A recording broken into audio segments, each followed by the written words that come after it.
नमस्कार, मैं हूं सौरभ त्रिपाठी। इंडिया न्यूज़ के डिजिटल प्लेटफॉर्म पर हमारे खास पॉडकास्ट में आप सभी का बहुत बहुत स्वागत है। दर्शकों, मनोवैज्ञानिक और मनोविज्ञान को लेकर कई सवाल होते हैं हमारे जहन में कि ओसीडी क्या है, किस तरीके से होता है, समाधान क्या है, कैसे बचा जाए, क्या इसके ट्रीटमेंट होते हैं, तमाम सवाल हमारे जहन में होते हैं। आज इन्हीं सवालों के समाधान को लेकर हमारे साथ एक खास मेहमान जुड़े हैं। सबसे पहले परिचय करा देते हैं। हमारे साथ श्याम गुप्ता जी हैं, लीड ओसीडी स्पेशलिस्ट हैं, मनोवैज्ञानिक हैं, को फाउंडर इमोशन ऑफ लाइफ। बहुत बहुत स्वागत है सर। नमस्ते सौरभ जी। सर, मेरा सवाल सबसे पहले आपसे कि ओसीडी है क्या, कैसे हम इसको समझें, कैसे हम इसको जानें, इसका पहचान क्या है, लक्षण क्या है, दर्शकों को बताएं। Thank you very much for asking. शुक्रिया, आपने ये पूछा। और सबसे पहला प्रश्न कि ओसीडी क्या है। सो ओसीडी को हम देखें फुल फॉर्म के तौर पे तो उसे हम बोलते हैं मनोग्रस्तता बाध्यता हिंदी में, और अगर इंग्लिश का इसका वर्जन देखें तो ऑब्सेसिव कंपल्सिव डिसऑर्डर, जिसका मतलब अनकंट्रोलेबल कुछ सर्टेन विचारों को आना, कुछ फिक्स पैटर्न में थॉट का आना जो कि व्यक्ति को स्ट्रेस क्रिएट करे, एंग्शियस बनाए, और उस स्ट्रेस और एंग्जाइटी को कम करने के लिए जो व्यक्ति कुछ एक्ट करे, कुछ उसका रिप्लेसमेंट उससे हटाने की कोशिश करे, उसको हम कंपल्शन बोलते हैं, बाध्यता व्यक्ति को जो करती है।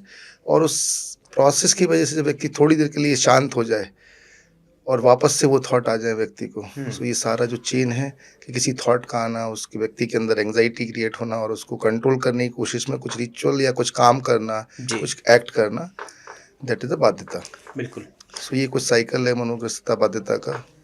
अच्छा श्याम जी, एक सवाल मेरा आपसे कि ओसीडी के लिए क्या जिंदगी भर दवा खाना पड़ता है, या इससे कैसे लोग प्रभावित होते, जो प्रोसेस है इसका उसको थोड़ा हमारे दर्शकों को समझा दें। इस दुनिया में अगर हम ओसीडी के इलाज को देखें तो ये पूरे 800 करोड़ लोगों की दुनिया, और उसमें से 24 करोड़ वर्ल्ड वाइड लोग जो ओसीडी से सफ़र कर रहे हैं। मेरा मानना है कि एटलीस्ट 95% लोग दवाइयों को चेस करते हैं, और अनफॉर्चुनेटली मेडिसिन में इसका कोई 100% रिकवरी और क्योर है ही नहीं। तो फर्स्ट क्वेश्चन का आंसर कि ओसीडी का इलाज मेडिसिन, तो उसका इलाज मेडिसिन नहीं है। आपको ओसीडी को समझना होगा कि ये है क्या। ओसीडी को हम सिंपलेस्ट, अगर मतलब बहुत आसान भाषा में समझें, एक व्यक्ति किस तरीके से अपने पास्ट इवेंट, फ्यूचर चैलेंजेस और प्रेजेंट चैलेंजेस और भविष्य की परेशानियों को वो किस तरीके से देख रहा है, रिएक्ट कर रहा है, दैट इज ऑब्सेशन।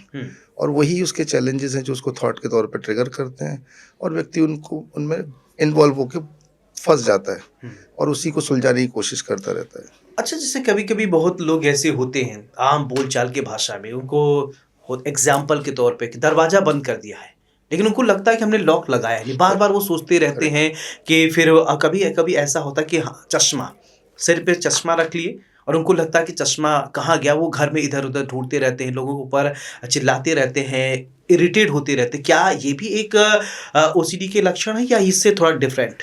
जैसे पहला जो एस्पेक्ट आपने बोला, हाँ। गेट को चेक करने वाला, दैट इज डिफरेंट।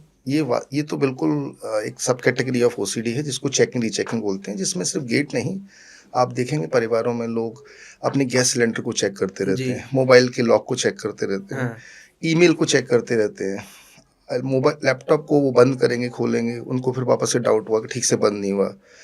तो ये एक स्पेसिफिक सब कैटेगरी ऑफ ओसीडी है जिसको बोलते हैं चेकिंग रीचेकिंग, बार बार चेक करना।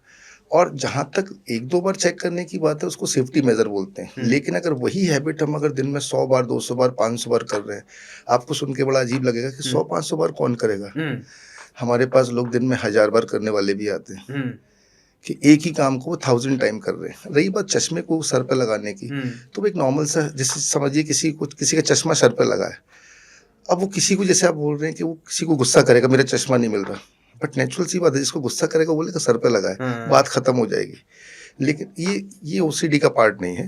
वो व्यक्ति की एंग्जाइटी, फ्रस्ट्रेशन और क्विकनेस का एक रीज़न है कि वो बजाय अपने एनवायरनमेंट को देखने के अपने आप पर फोकस करने के। बिल्कुल। मैं आगे बढ़ूं तो उससे पहले मैं एक चीज़ और आपसे क्लियर समझ लेना चाहता हूं कि बहुत सारे ऐसे लोग हैं, हमारे दर्शक हैं या आपके पेशेंट हैं, उनको सफाई को लेकर एक बहुत प्रॉब्लम रहती है कि अगर घर में सफाई नहीं है, चीज़ें तितर-बितर हैं, डिसऑर्डर हैं, तो बहुत ज़्यादा पैनिक हो जाते हैं। तो क्या ये भी इसके एक लक्षण हो सकते हैं सर? और जो हम बात कर रहे थे सर, क्या इसमें हैलुसिनेशन और डिल्यूजन साइकोलॉजी के दो शब्द हैं, क्या इसको भी थोड़ा स्पष्ट कर दीजिए? यहाँ 3 सब टाइप के बारे में आपने बात कर लिया। जो सबसे आखिरी वाला बोला हॉलुसिनेशन डेल्यूजन, उसको सीज़ोटाइपल ओसीडी बोलते हैं, जहाँ पर ऑब्सेसिव कंपल्सिव डिसऑर्डर, मनोग्रस्तापादिता और मनोविकलता दोनों के फीचर्स होते हैं। सो एक डिफरेंट कैटेगरी है ये। पहला वाला सब जो इससे पहले जो आपने बोला क्लीनिंग वाला एस्पेक्ट और पैनिक होने वाला, तो क्लीनिंग की जब हम बात करें, चूंकि मैं एक ओसीडी ट्रीटमेंट रिसर्च इंस्टीट्यूट को भी रिप्रेजेंट करता हूँ, तो हमारे यहाँ बहुत सारे लोग रिसर्च पर्पज से भी आते हैं।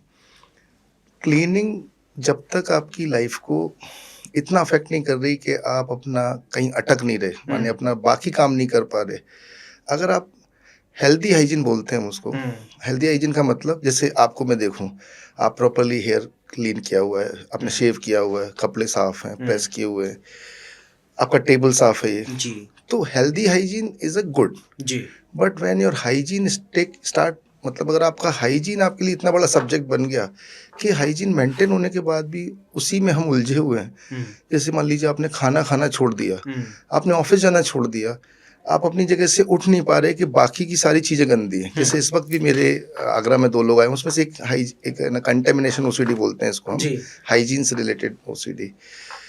लेट्स से कोई व्यक्ति हाथ धो रहा है, अब आप सोचिए कितनी देर हाथ धो सकता है एक व्यक्ति, आपके हिसाब से कितनी देर धो सकता है? 2 बार 3 बार? नहीं, टाइम ड्यूरेशन में कितने मिनट धो सकता है आदमी? 10 मिनट में, 15 मिनट में, या जब खाना खाता होगा तब धोता होगा, या कोई ऐसी चीजें हैं जब उसको खाना होगा तो धोता होगा। So let's assume 1 minute maximum you will consider. जैसे मेरे लिए हैंड वॉश 10 to 20 सेकंड का बिजनेस है, लेकिन मेरे पास जब लोग आ रहे हैं तो वो आधा घंटा, 1 घंटा, 2 घंटा एक बार में हाथ धोना एक कॉमन पैटर्न है।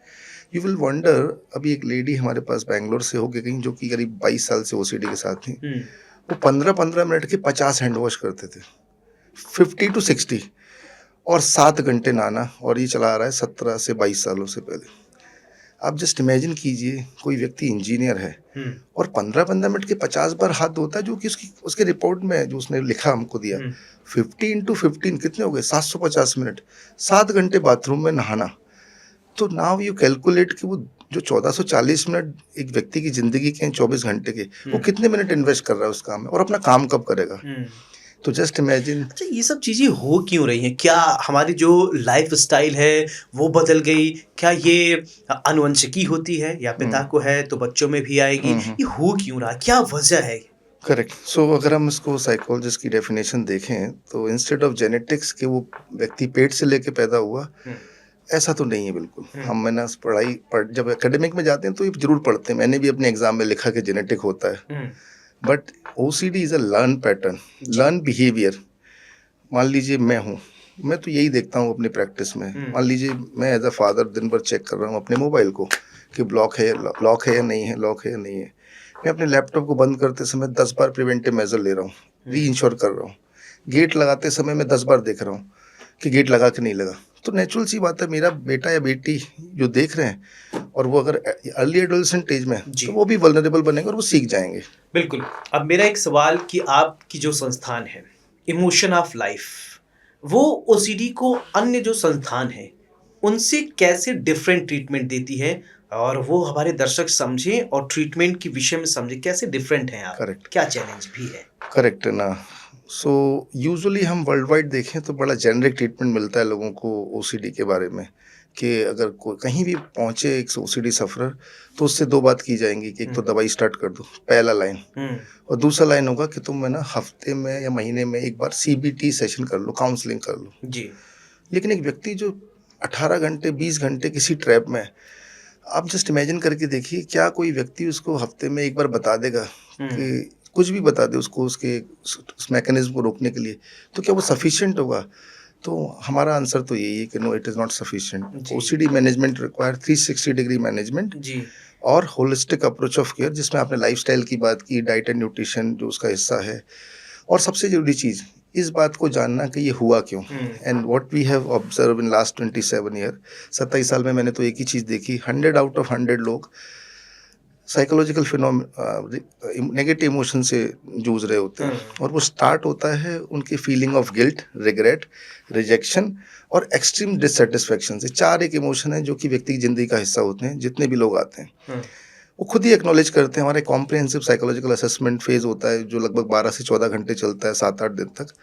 उसमें हम व्यक्ति की पूरी जर्नी को मैप करते हैं, उसके डिफरेंट साइकोलॉजिकल पर्सपेक्टिव को देखते हैं, उसका इमोशनल हेल्थ, मेंटल हेल्थ, उसका रेसिलियंसी, उसका प्रोक्रास्टिनेशन, उसकी वेल बीइंग, उसकी लाइफस्टाइल, जी। ईटिंग पैटर्न, उसका डेवलपमेंट जर्नी बचपन से हुँ, 1 से 3 5 से 10 तक क्या क्या डेवलपमेंट था, 10 से 15 क्या, उस दौरान क्या चैलेंजेस थे, क्या रिग्रेट है व्यक्ति के, हुँ, 20 से 25 तक कैसे, और यहाँ तक आने तक हुँ, उसकी ज़िंदगी में ट्रबल एस्पेक्ट क्या रहा है, जी। जिससे वो अभी तक उभर नहीं पाया, वो अभी भी वहीं अटका हुआ हुँ, है। हुँ, तो जब भी रिग्रेट एंड गिल्ट आता है व्यक्ति को, वो कोई ना कोई चैनल लेके किसी ना किसी थॉट में व्यक्ति अटक जाता है। और जैसे ही हम इस प्रोसेस में साइकोलॉजिकल असेसमेंट में, जो हमारा कॉम्प्रिहेंसिव असेसमेंट है, जैसे ही व्यक्ति का वो रिग्रेट एंड गिल्ट हमने ट्रैक किया जी। और उसको फोकस करना स्टार्ट किया, रीएड्रेस करना हुँ, स्टार्ट किया, व्यक्ति के वो सर्टेन जो पैटर्न होते हैं थॉट से रिलेटेड, वो एड्रेस हो बिल्कुल। जाते हैं। सर मैं और आगे बढ़ूँ सवाल लूँ लेकिन जी इसी से रिलेटेड एक मेरा सवाल कि लोगों के अंदर आत्महत्या की भावनाएँ आने लगती है।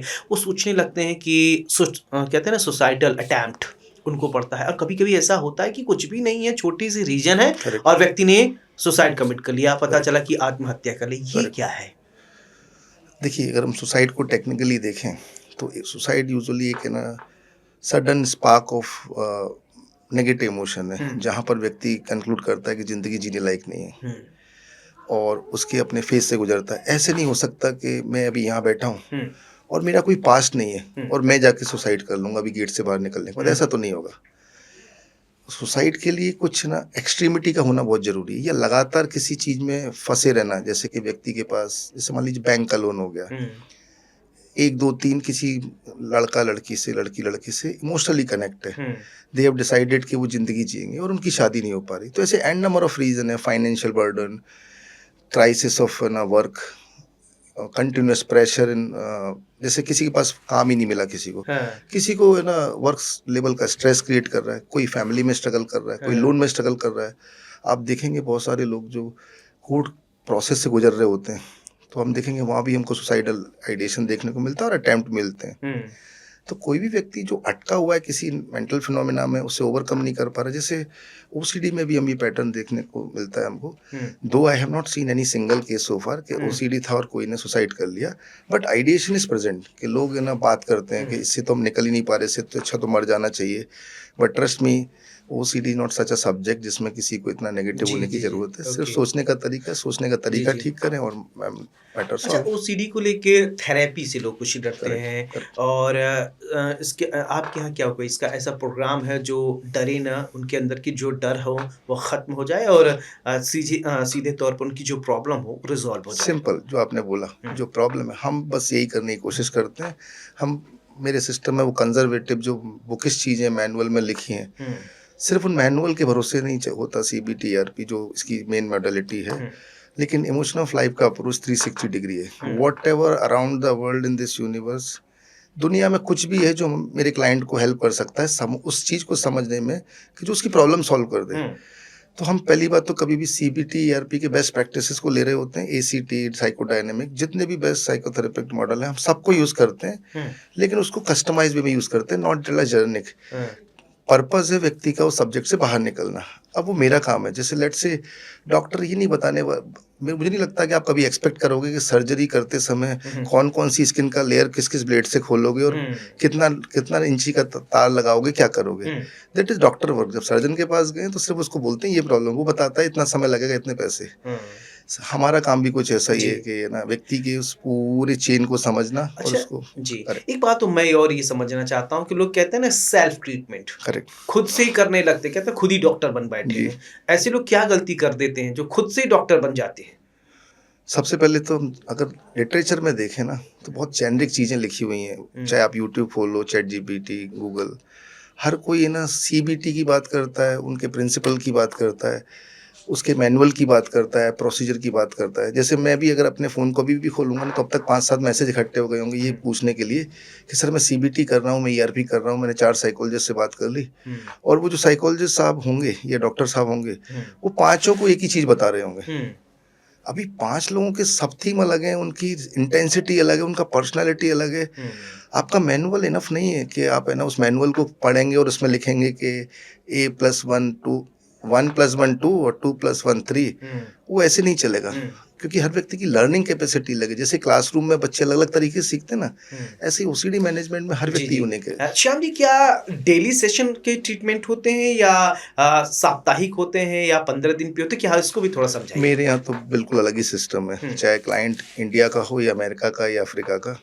हमारे यहाँ सिर्फ डेली सेशन मॉडल ही है, और इनिशियली 2 फेज में तो मैं 2-2 3-3 सेशन भी करता हूँ पहले दूसरे महीने में। बट हमारे यहाँ वो सिस्टम भी नहीं जो दूसरे इंस्टीट्यूट में देखने को मिलता है कि एक व्यक्ति के लिए एक क्लाइंट के लिए एक व्यक्ति असाइन हो प्रोफेशनल। मेरे यहाँ एक क्लाइंट के लिए 3 से 4 प्रोफेशनल असाइन करते हैं। हर व्यक्ति का अपना काम है, और वो डेली से जस्ट इमेजिन कि मैं अभी थोड़ी देर पहले आपको एक एग्जांपल दे रहा था कि ये अंगूठी जो मैंने पहनी है, इसको सुनार बनाने बैठा, एक हथौड़ा आज मारा और एक 7 दिन बाद और एक फिर 14 दिन बाद, तो ये अंगूठी पता नहीं कब बनेगी। और यही ओसीडी मैनेजमेंट में होता है जी, उसको चाहिए रेगुलर मेंटरिंग। मीन्स माइंडसेट जरूरी होती है। माइंडसेट तो जरूरी है ही, वो तो उन लोगों की रिकवरी का रिक्वायरमेंट है। बट डेली सेशन का जो बेनिफिट है वो ये कि ओसीडी इतना कॉम्प्लेक्स सब्जेक्ट होता है, जब व्यक्ति उससे गुजर रहा होता है, वहाँ पर 1 session is not enough for complete recovery. तो हमारा जो 27 सालों में जो हमने सीखा है, जो हम करते हैं वो ये एक आपने 27 साल का जिक्र किया, तो इन 27 साल में कोई ऐसी सक्सेस स्टोरी हो? ओहो, ये तो थाउजेंड्स में है वर्ल्ड वाइड में। कई बार जब मेरे से कोई पूछता है तो कि क्या सक्सेस स्टोरी है, उसी के लिए तो हम यहाँ आए हैं कि ना उन सक्सेस स्टोरी को सुना सकें। लेकिन शॉर्ट है ना, पॉडकास्ट में ये नहीं हो पाता। अगर आप मोस्ट चैलेंजिंग केस अगर मेरे से पूछेंगे, नॉट चैलेंजिंग, मोस्ट शेयरेबल, जिसको कि अगर मैं आपसे भी बताऊंगा तो आपको भी लगेगा अरे यार ऐसे कैसे हो सकता है भाई। जैसे कि एक माँ है, जब मेरे पास आई थी, दिल्ली की लड़की थी, लंदन में शादी हो गई उसकी। ये 2022 की बात है। छोटा सा मैं शेयर कर रहा हूँ। 24/7 जब से वो बच्चा पैदा हुआ उसको एक ही ख्याल होता था कि उस बच्चे को वो उसका सर प्लास्टिक से बंद करके चेन लगा देगी, उसको प्लास्टिक की थैली में बंद करके कूड़े के डब्बे में फेंक देगी, बालकनी से फेंक देगी, कार में जा रही है तो खिड़की से फेंक देगी, और ग्राइंडर में डाल के उसको पीस देगी, वॉशिंग मशीन में उसको डाल के पानी भर के उसको वॉशिंग मशीन में कर देगी, कमोड में उसको डाल देगी, उसकी गर्दन काट देगी। लेकिन वो एक ही बच्ची है उसकी, शादी के करीब 6 साल बाद पैदा हुई है। अब जस्ट इमेजिन कि ऐसा कभी कोई कर सकता है। लेकिन जब भी पोस्टमार्टम ओसी डेवलप होता है माओ में, और मेल में भी होता है, दोनों में होता है, लेकिन मेजरली 90% वुमेन में ही होता है कि बच्चा पैदा हुआ और उनके मन में एक चीज घुस जाती है कि वो उस बच्चे को मार देंगे। अब कहीं से कहीं तक लेना देना नहीं है एक व्यक्ति की माँ की जिंदगी में, जिस बच्चे को उसने 9 महीने पाला, जिसके साथ उसके सपने जुड़े हैं, इमोशनली कनेक्ट है। तो ऐसे लोग जब पोस्टमार्टम ओसी डेवलप होता है तो बच्चे को छूते भी नहीं जी, वो बिल्कुल देखते भी नहीं, भाग जाते हैं वहां से।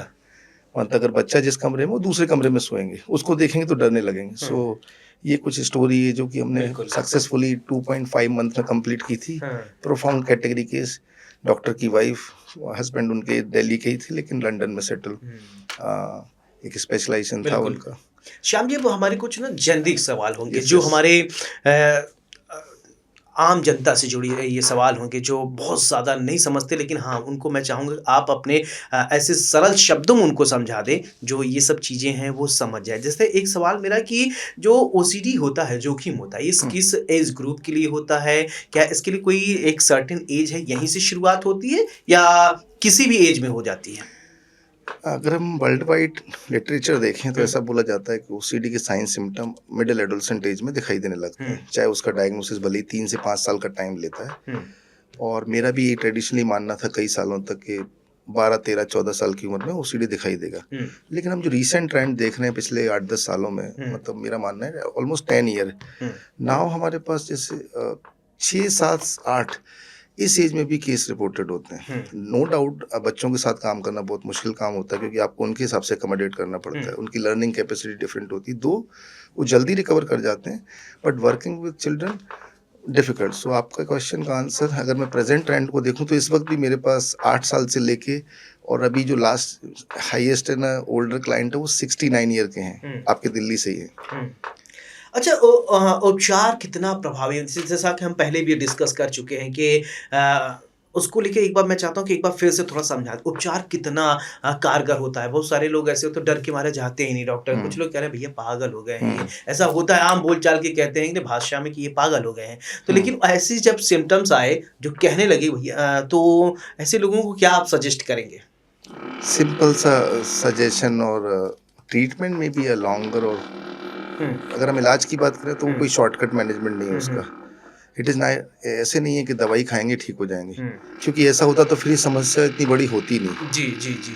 ग्लोबल पॉपुलेशन को देखें तो 3% प्रेवलेंट रेट है हमारी दुनिया में, हुँ, लगभग 24 करोड़ लोग हैं वर्ल्ड वाइड। हुँ, तो दवाई से तो नहीं ठीक होने वाला, ये तो पक्की बात है, उससे हुँ, मेंटेन रह सकते हैं। हुँ, लेकिन ओसीडी को बहुत ही टाइम बाउंड एक्टिविटी में कंप्लीटली रिकवर किया जा सकता है, लेकिन सिर्फ काउंसलिंग, सीबीटी, ईआरपी, एसीडी से एक सर्टेन मॉडल के साथ नहीं हो सकता। हुँ, मॉडल सिर्फ एक ही रिक्वायर है, व्हाट सॉल्व द प्रॉब्लम। हुँ, जैसे मान लीजिए आप मुझे कोई चीज़ समझाएँ हुँ, और मैं कोई चीज़ आपको समझाऊँ, हुँ, तो ज़रूरी नहीं कि आपकी बात मुझे समझ में आ ही जाए जैसे आप बोलना चाहते हो। हुँ, तो क्लाइंट को समझना ज़रूरी है, उसकी लर्निंग कैपेसिटी क्या है, उसके पैटर्न क्या है। हुँ, सबसे इम्पोर्टेंट चीज़ कॉज़, पैटर्न हुँ, और व्यक्ति का विलिंगनेस उनको हुँ। सॉल्व करने के लिए और उसके बाद उसका commitment.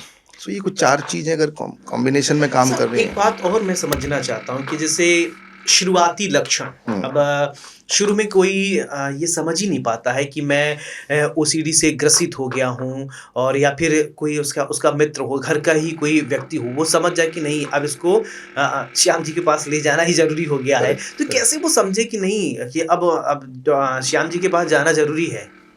Most simple things hmm let's say normality. Hmm normality का मतलब व्यक्ति अपना ज़िंदगी जी रहा है, हम्म काम कर रहा है, सो रहा है, उठ रहा है, पैसे कमा रहा है, हम्म अपना खाना खा रहा है और अपना एंटरटेनमेंट कर रहा हम्म है। जब भी मैं सिंपलेस्ट इसको रखना चाहूँगा अगर व्यक्ति की स्क्रीन करना चाहता है हम्म किसी भी लेवल पे, कि क्या किसी भी व्यक्ति की डेली लाइफ किन्हीं भी सर्टेन हैबिट से अफेक्ट हो रही है नेगेटिवली। हम्म अगर किसी भी हैबिट से अगर व्यक्ति की डेली लाइफ अफेक्ट हो रही है, उसकी लाइफस्टाइल सिग्निफिकेंटली इम्पेयर हो रही है, हम्म तो वो टाइम है कि किसी मेंटल हेल्थ प्रोफेशनल से मिले। ज़रूरी नहीं कि मेरे से ही मिले, किसी से हम्म भी मिल सकते हैं। जी जी एनीबॉडी जो उस जी मेंटल हेल्थ जी इंडस्ट्री को समझते मतलब हैं। एग्जाम्पल के तौर पे करेक्ट, बोला जी। करेक्ट। तो सिंपल कि अगर आपकी लाइफ अफेक्ट हो रही है आपकी हुँ, किसी भी हैबिट से, क्योंकि ऑब्सेशन भी एक हैबिट का ही अपडेटेड वर्जन है, हुँ, जहाँ हैबिट साइकिल हम आसानी से ब्रेक कर लेते हैं। माने कुछ सजेशन, कुछ एडवाइस, कुछ वर्स्ट सिनेरियो को देख के, जैसे मान लो कंटेमिनेशन ओसीडी का सफरर है, हुँ, अब उसके हाथ से खून निकल रहा है, जी,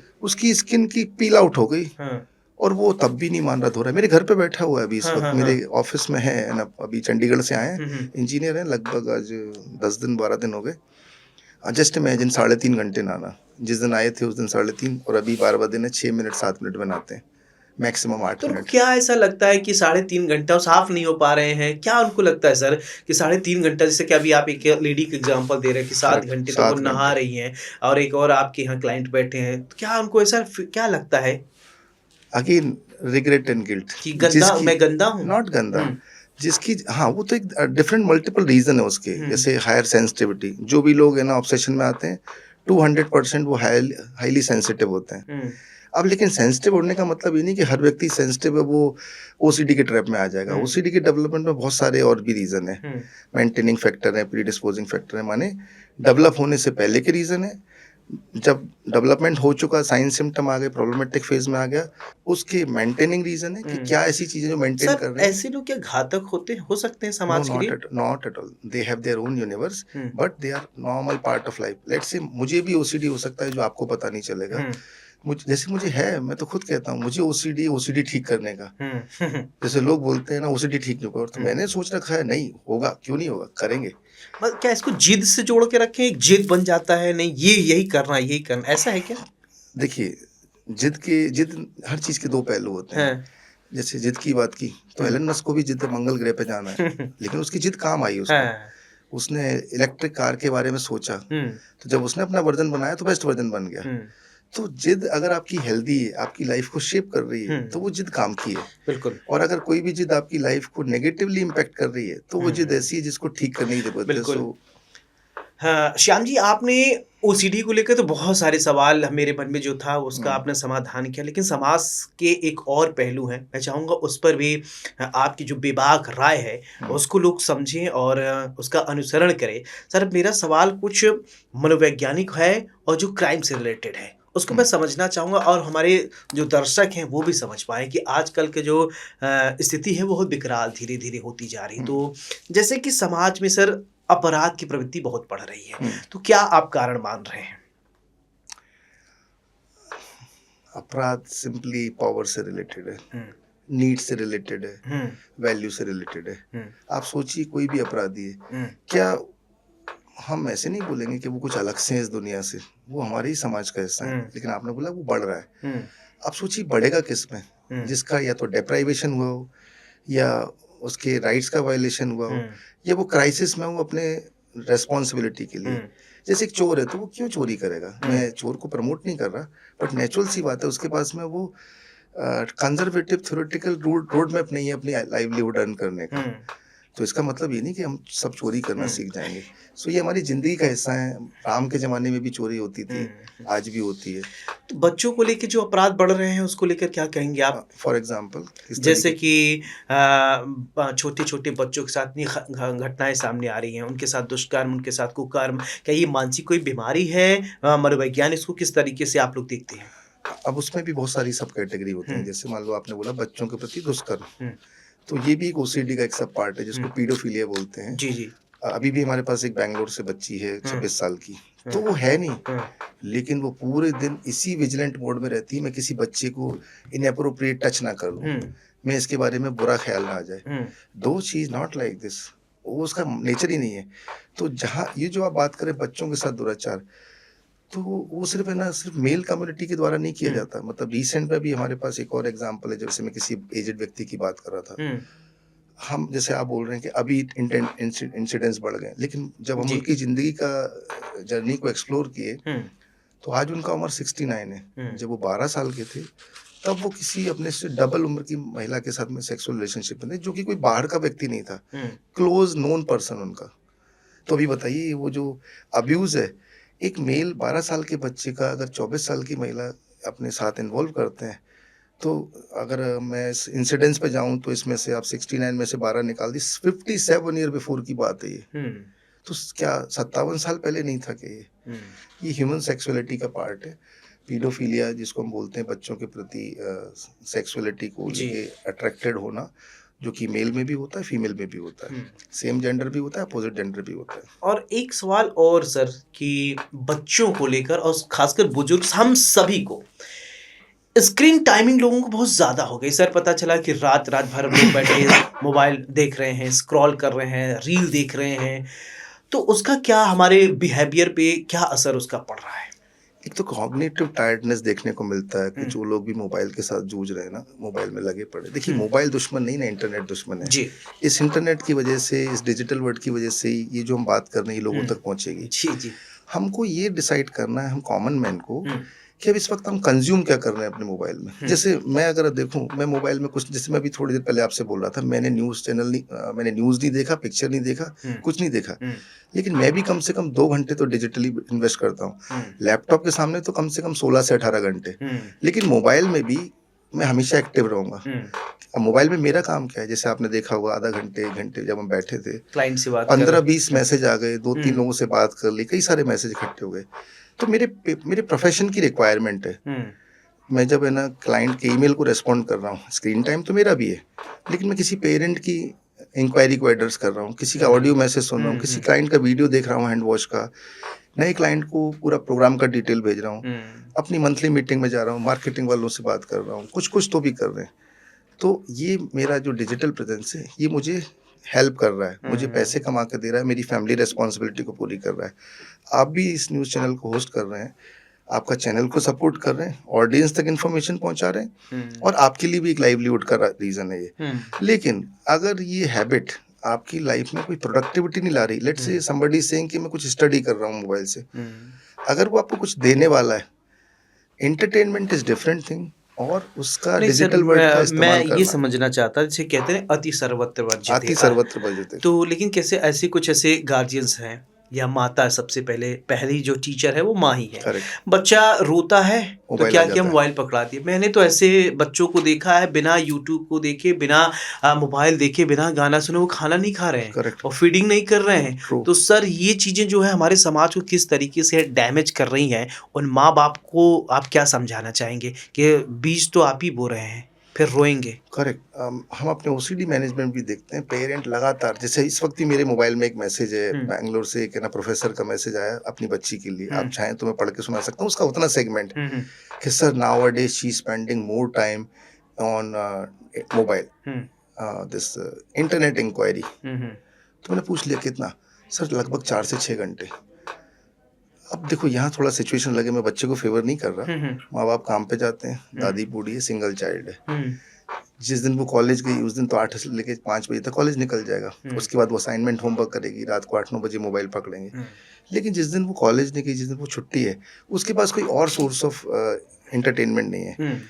तो अगर हम देखें तो नो डाउट ये ट्रबल तो है ही, बट है ना, जैसे आपने बताया अति सर्वत्र वर्जते, अति किसी भी चीज़ की हो, जैसे अति के नाम से अपने आप में कई सारी बीमारियां हैं। जैसे अति में खाना ना खाना, एनोरेक्सिया नर्वोसा बोलते हैं, जहाँ पर आदमी एक बाइट खाना भी नहीं खाएगा, वो मरने को तैयार है, खाना नहीं खाएगा। एक है जो कि खाना छोड़ेगा नहीं, वो पूरे दिन दोनों हाथों से खाएगा, उसको ऐसे खाना चाहिए, वो बुलिमिया नर्वोसा का पार्ट है, मतलब ईटिंग डिसऑर्डर है। अब चलिए सर, सेशन के अंतिम पड़ाव में हम बढ़ते हैं और इसको हम कहते हैं रैपिड फायर। इसमें सर मैं जल्दी जल्दी सवाल पूछूंगा और उनका आपको कम शब्दों में जवाब देना होगा। श्योर। तो तैयार हैं आप? हाँ जी। ओसीडी क्या है? ओसीडी व्यक्ति के सोचने का तरीका। बचे कैसे? Healthy balance life, focusing on life, यो मतलब है ना, हेल्दी बैलेंस लाइफस्टाइल रखें और अपने गोल पर फोकस करें। आपकी ज़िंदगी का गोल क्या है? अगर आप गोल पर फोकस कर रहे हैं, कभी भी आप। एज ग्रुप क्या है? Starting age ideally is 12 to 13। अनुवंशिकी है ये? No, it's a learn behaviour, हम सीखते हैं ऑब्सेशन को। डॉक्टर के पास जाना चाहिए या नहीं जाना चाहिए? वंस लाइफ है ना अफेक्ट होने लगे आपकी, आप अपना जो एक्सपेक्टेड है आपसे एज अप्रोप्रिएट एक्शन करना, अगर आपका एज अप्रोप्रिएट एक्शन में आप डिले हो रहे हैं तो जरूर रीच आउट करें। आप क्या सुझाव देंगे? आपके यहाँ क्या होता है? आपके जो इमोशन ऑफ लाइफ है, कैसे लोगों के इमोशन को बैलेंस करती है? आप किसी भी मेंटल हेल्थ इशू को देखें, वो इमोशनल फ्लक्चुएशन ही है। उसके डायग्नोसिस के नाम अलग अलग होंगे, anxiety, depression, phobia, schizophrenia, this that. Emotion of life का नाम हमने रखा ही इसीलिए, इमोशन ऑफ लाइफ। सालों पहले जब मैं सारे मेंटल हेल्थ इशू पर काम कर रहा था, एक ही चीज़ कॉमनली आ रही थी कि ये सारे के सारे लोग अपने इमोशन को हैंडल नहीं कर पा रहे। इमोशन का मतलब सिर्फ वेग में आना नहीं है, इमोशन पॉजिटिव, नेगेटिव और न्यूट्रल तीनों ही होते हैं। क्या ये इसमें पैसे ज़्यादा खर्च होते हैं इलाज में? इलाज में तो नहीं, इलाज तो हमें ना 1000-500 रुपये सरकारी अस्पताल में फ्री में भी करा सकते हैं, लेकिन रिकवरी में जरूर पैसे खर्च होते हैं। अमीरों को पहुंचना आपके पास सरल है, गरीबों को पहुंचना कठिन है, ऐसा हो सकता है क्या? नो, अगर कोई व्यक्ति इलाज अपना ओसीडी ठीक करने के लिए तैयार है तो मैं तो उल्टे पैसे देता हूँ, 100 रुपये पर डे आने के। चलिए, बहुत बहुत शुक्रिया श्याम जी। तो ये थे हमारे साथ मनोवैज्ञानिक के, उन्होंने बताया है कि श्याम जी जो कि लीड ऑफ स्पेशलिस्ट हैं, मनोवैज्ञानिक हैं, इमोशन ऑफ लाइफ ये चलाते हैं और को फाउंडर हैं इमोशन ऑफ लाइफ को लेकर। तमाम दर्शकों हमारे सवाल थे मन में कि आखिरकार ओसीडी होता क्या है। आपके सभी सवालों के लगभग जवाब मिल गए होंगे। अगर कोई और आपके मन में सवाल होता है कि आप जानना चाहते हैं तो श्याम जी से आप हमारे डिजिटल प्लेटफॉर्म के माध्यम से सवाल पूछ सकते हैं, उनसे जुड़ सकते हैं। नमस्कार। Thank you very much sir.